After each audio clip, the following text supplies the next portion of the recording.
Hello, everybody. Welcome back to my recovery. This is Chameleon, your wonderful host. Um, Today, we're going to go and talk about cravings.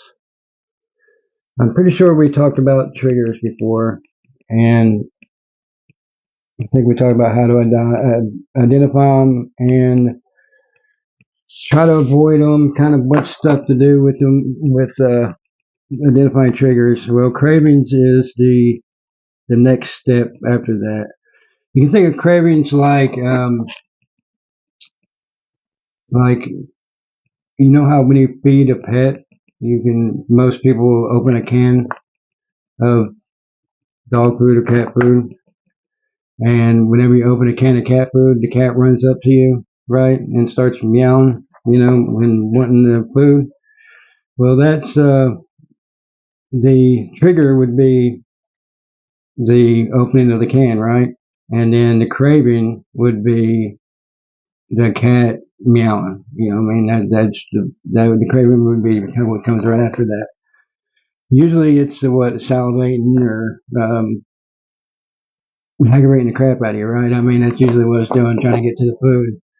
And that's what cravings is. I'm going to try to go over today, like understanding what a craving is.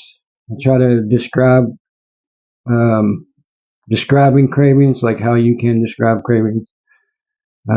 We've already did some of the triggers. Um, let's see, and the best thing is, and we're going to go over a little probably with the coping as well at the end of it. So um, I'm going to be skipping. I got a bunch of paperwork here. This is from the CBT model, and it's really laid out in a really confusing, well, not confusing way, but a really a technical way that I really don't want to read every bit of this because it'll probably go over. I mean, it goes over my head. So I'm going to kind of just bear with me here. I'm going to be going from spot to spot, sort of reading and describing things here. Um, the first thing you need to understand about cravings is that it's normal. Like 'cause some cravings are normal and actually quite common. I mean, you really, especially in the beginning, you're not going to get rid of cravings in the beginning. It's going to take some time. It's going to take you to learn what you can cope with it, how to cope with it, and eventually your mind will be automatic with it, and the cravings will lessen. But even going years down the road, right? If you've been going years sober, you're still going to have cravings that'll pop up. I mean, it's very normal. So just because you're having cravings doesn't mean that the treatment that you're doing um, isn't working, right? It doesn't mean that it isn't working. All it means is that you're having cravings. It just means that you need to figure out why you're having these cravings, which is the identifying the triggers part, and how to cope with them.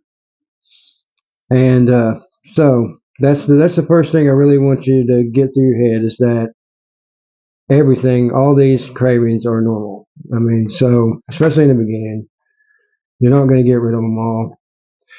And like I said, we went over certain common triggers and stuff like that. So now we're going to go to oh yeah, what I want to say too is also that cravings don't last that long. Okay, the most that cravings usually last, they're usually gone within like an hour, and at tops. Usually it's really not a lot less than that. Usually it's like 20 minutes or something like that. It's usually not that long. But really strong cravings can last, probably up to an hour. So they're time limited. Your goal is to make it to that hour, right? I mean, your goal is to make it to that hour. So there's certain ways to do that. But first, what I want to do is have you learn how to describe what kind of cravings you're having. Okay, this will help you No, this will help you notice it in the future. It'll help you, have some sort of the mental image in your mind of.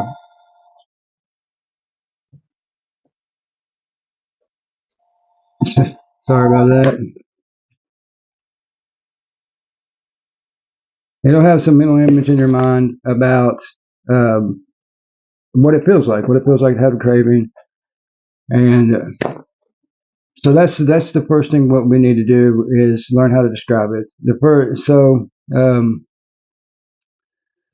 what you want to ask yourself is, whenever you get a craving, is what is this craving like for you, right? What does it do for you? Does it make your heart race? Does it like during the winter?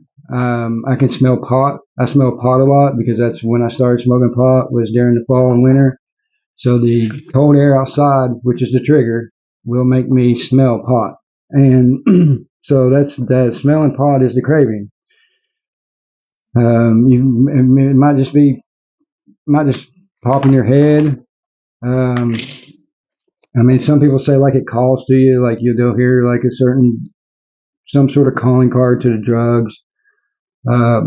It could be anything, right? It could be anything, but most likely it's probably a feeling in your stomach, or you're going to get really anxious.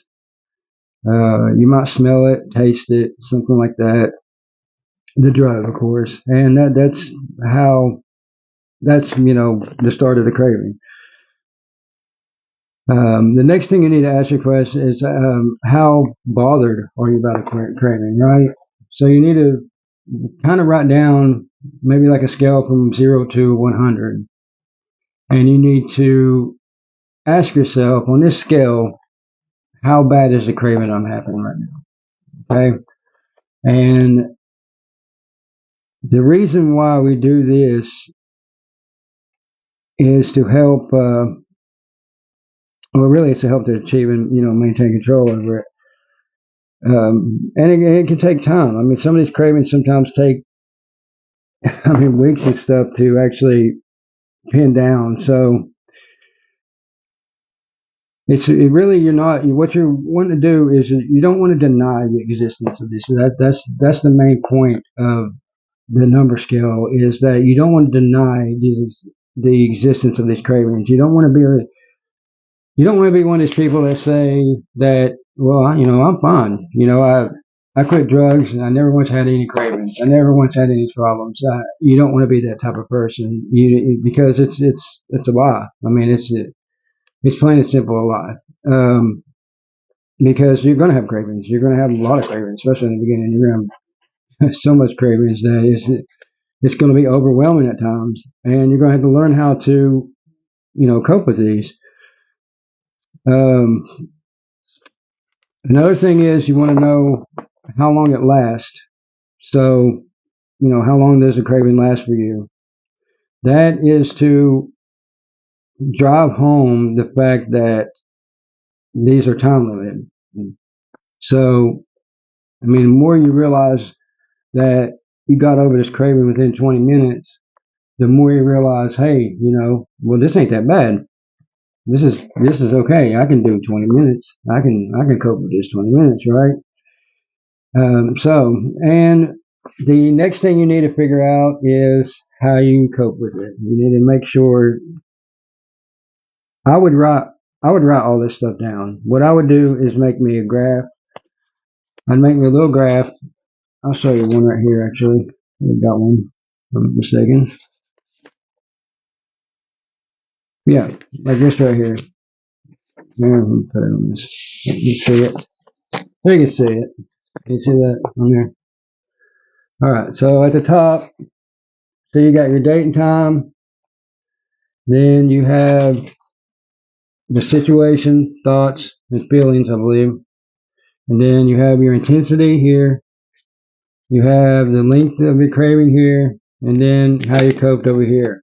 Okay, that's this is like I said, the daily record of it. You want to keep a daily record of this, and really, it's not just to figure out how you cope with it. But you also will see over time that your intensity will go down, the length of your craving will go down, and even the amount of cravings you will have go down. So that keeping a log like this is not only helpful for quickly reminding yourself how you coped with it last time, but it's also a reminder that you're getting better at this, right? You're getting better at it. So most people, what you do with cravings, what they say is you identify the trigger and then you like recognize, avoid, and cope, right? So what you want to do, no matter what, is try to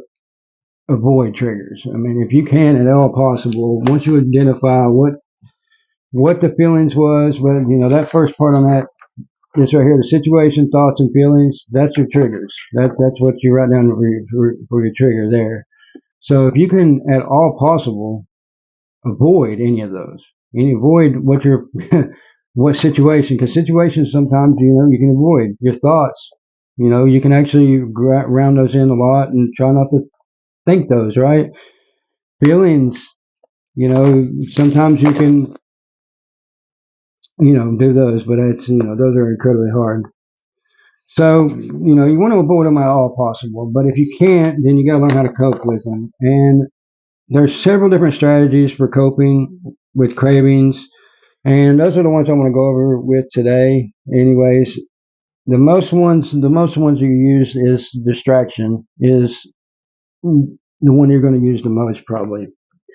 You have distraction, you have talking about the craving, you have going with the craving, you have recalling the negative consequences of like drug abuse, right? And what's going to come negative out of using this, and using self-talk. Those are the majority of ones that you're going to use. The easiest one to use is distraction. And I've told you this before with your triggers. I've told you that the easy way to do distraction is to write down activities that you can do, and like going for a walk, playing basketball, doing some sort of exercise, well, anything, right? Anything that changes your mind frame from what it is at that point in time, and you focus on something totally different. So you distract yourself from thinking about the craving to something else, like maybe your work or maybe walking, right? And that's the biggest one that you're going to use the most is distraction. You're going to think these cravings are happen. You're going to go, okay, well, okay, I'm feeling this certain way. I don't want to feel this way. Maybe I should try this. And then you're going to do some sort of other activity, and that's what's going to help you out of it. The next thing is you can, like I said, you can talk about your craving. Um, you have to have. It's very good to have somebody supportive in your life that's helping you through drug addiction. Hopefully, you have many people, not just your therapist, but your friends and family, and just maybe NA, maybe AA, stuff like that. Anybody that will listen to your problems, that will help you stay sober. And these are the people that you want to take these cravings to. You want to talk to them about it. And because I mean it's very effective to talk about, especially when the cravings have something to do with feelings or some sort of underlying mental state, right? Depression or anxiety, anything like that. That will actually that's the one of the best ways of helping that. I mean, there's no better way than to when you're depressed and talking to somebody about your problems, right? And then helping you out. So that's that's a good way of doing it. The problem with that is that you usually have family members that are some of your supportive team, right? And there's a lot of things you don't want to talk about. You don't want to talk about them to them, and because it's not just that you're ashamed of it, of having these feelings or thoughts, but it's also because um, you don't want to worry them, right? I mean, you don't want them to think that you're having all these cravings. You want them thinking that you're good, right? So that is something you need to look out for, and you just really need to learn how to identify who you can talk to, who you can't. If you got abstinent friends, those are the best ones to talk about your cravings too. I mean, they're not only going to listen to your problem, but they've also probably coped with it. They probably had the same cravings you have, so they're going to actually help you out the most. You don't need to be try not to be socially isolated as much as possible because dealing with this stuff by yourself is never a good idea. I mean, you want to have as many ways to cope with these problems as possible, right? So, I mean, if you isolate yourself and you take out the fact that you can't talk to nobody, I mean, that's one less option that you have of getting over this. The next one is the going with the craving. Okay, this one is the toughest one to do by far. And let me read this over here. It says the idea behind this technique is to let cravings occur, peak, and pass. In other words, to experience them without either fighting or giving into them. Giving patients the imagery of a wave or walking over a hill may help convey this concept, as does judo, that is, gaining control by avoiding resistance. Okay, so the steps are summarized below. It says, pay attention to the craving. This usually involves first finding some place safe to let oneself experience craving. An example is a comfortable and quiet place at home. Next, relax and focus on the experience of craving itself, where it occurs in the body or mind, and how intense it is. Then it says, focus on the area where the craving occurs. This involves paying attention to all the somatic and affective signals and trying to put them into words. What is the feeling like? Where is it? How strong is it? Does it move or change? Where else does it occur? After concentrating in this way, many patients find the craving goes away entirely. In fact, the patient may find it useful to rate the intensity of craving before and after the exercise to demonstrate the effectiveness of the technique. I mean, that's a good idea, actually, doing it before and after. So you can try that. That's the next one is recalling negative consequences. Every single addict out there, unless you just became one, well, I mean, even if you just became one, being an addict is a negative consequence, right? So every single addict out there knows exactly the negative consequences that's going to come from using any drug. They can name it right off the tip of, I mean, top of a hat, right? And so when that's the thing that I think of the most is these. I recall recalling the negative consequences. I should tell myself that these cravings is something that I have. What's the word I want to use? I have trained myself. I've trained myself to feel these cravings over time by using this drug. By living a certain lifestyle every day, I have became used to doing certain things when different triggers happen, right? And I've trained my mind to think that way. So, of course, when I'm trying to come off the drugs and be abstinent, I'm going to have a problem with the cravings. I'm still going to have the thoughts. I'm still going to have the feelings. They're not just going to vanish one day. So they're still going to be there. So the cravings are going to be there. Now, once I realized that in my mind, okay, once I realized that all of this is happening just because of the lifestyle I'm leading, then I realized also that it can be reversed, right? I mean, you can teach yourself the opposite way. You can teach yourself to not feel this, okay? And the more you do this thing over and over again, the more it becomes automatic, the more the craving stops. And the best way of doing this is to think about, something negative happened to you. I have lost my license due to drugs, and so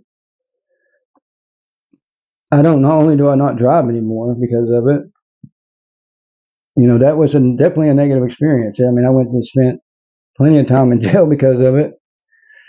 So remembering the fact that drugs, that's the end all. That's what's going to get me. Okay, that this is where it's going to put me. It's already made me lose my car, my license. It's already made me lose homes. It's already made me lose, um, my days in freedom. Right. That that's what that training, me training my mind and those cravings. That's where it's going to go. That's where it's going to end up. And the best way to fix that is to realize that that's the end. That's the end state I'm looking for when I when I crave this. I'm craving that end state. I'm craving that jail time.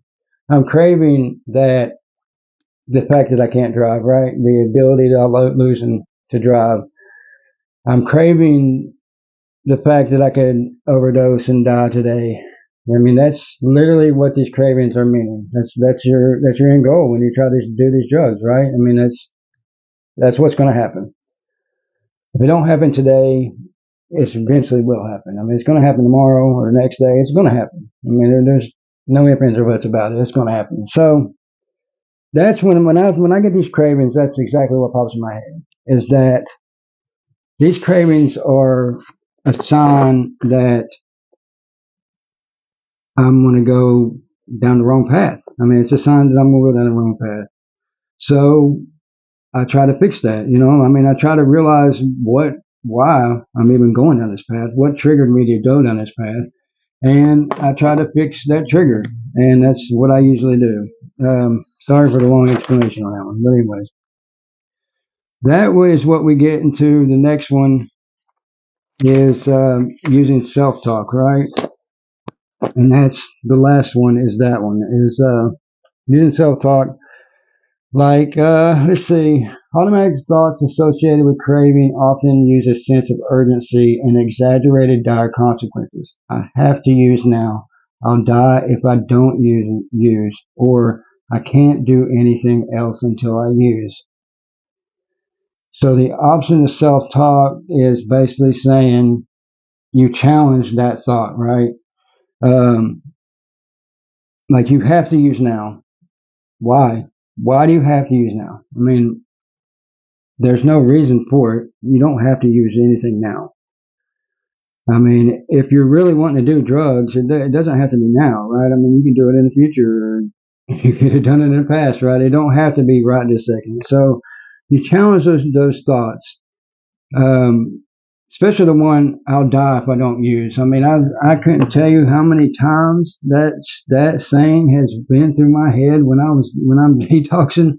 I bet that's been through my head, shoot, a million, 2 million times, and I guarantee it's probably been to your all's head that, man, I'm gonna die if I keep going this way, I'm gonna die. You know what I mean? I swear that hit home right there because it's true. I mean, that's exactly what the thoughts are going through. You're feeling so bad, you don't think you're going to get through it. You're thinking your life's going to be over if you don't get a drug, and it's just simply not true. I mean, you're actually going to be healthier not doing the drug. So obviously, you're definitely not going to die from not using it. So once you challenge it, you try to normalize it, right? It says craving is uncomfortable, but a lot of people have it, and it's something I can deal with without using. And that's everything I pretty much wanted to go over today. Let me remind you some things here, because I know I talked a lot. I'm sorry. Try to do a daily record like I showed you earlier. I'll show you one more time. What do I do with that? Here it is. I'll show you one more time. Try to make a daily record of this, okay? Try to print you out something, write it down. It's not much words, you know. Get you some paper. Do this right here every single day, okay? Do your date and time, what time it happens, tell you what thoughts and what situations, what feelings brought it on. Do a 1 to 10 of the intensity, how bad the craving is, how long it lasts, and how you got through it, okay? And even if you don't know how you got through it, just write what you did during that time, during the craving, okay? And do that. Do it every single day. Even if you're having less cravings, let's say it's been a year without cravings. Let's go that long. Let's go that long. It's been a year. You ain't had a craving in a year. Okay? There's no reason why, when you have a craving, that you can't grab a piece of paper and write down these things right here. Okay? There's no reason why you still can't do that. So please do that. It does help a lot. It does make you notice exactly why you're having these cravings, what triggers them, and you can start weeding out the strongest ones first. And like I said, over time, you're going to realize, once you get through these papers, you're going to realize that the intensity is going to go down, the length of time is going to go down, and the actual overall cravings are going to go down as well. Okay, so the reminders I want to say is that urges are common and normal. They are not a sign of failure. Instead, try to learn from them about what your craving triggers are. Urges are like ocean waves. They get stronger only to a point, then they start to go away. If you don't use, your urges will weaken and eventually go away. Urges only get stronger if you give in to them. You can try to avoid urges by avoiding or eliminating the cues that trigger them. And it says you can cope with urges by distracting yourself for a few minutes, talking about the urge with someone supportive, urge surfing or writing out the urge, recalling the negative consequences of using, talking yourself through the urge.